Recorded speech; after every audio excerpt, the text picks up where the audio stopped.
ప్రయోజనం ఏమిటి, విభూతి ధారణ ఎట్లా ఎందుకు చేయాలి, విభూతి ధరించినటువంటి వారి యొక్క స్థితి ఎలా ఉంటుంది, ఇలాంటివి అనేక విషయాలన్నీ కూడా మనకు అందులో కనపడుతూ ఉంటాయి మహాశివ పురాణంలో.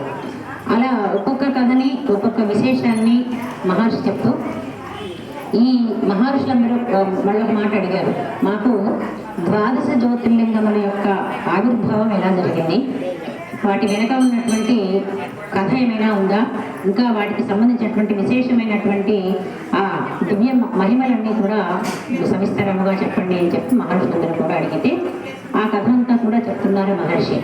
వాస్తవానికి జ్యోతిర్లింగములు ఈశ్వరుడు స్వయంభూగా వెలిసినటువంటి జ్యోతిర్లింగములు విశ్వవ్యాప్తంగా 64 జ్యోతిర్లింగములు ఉన్నాయట.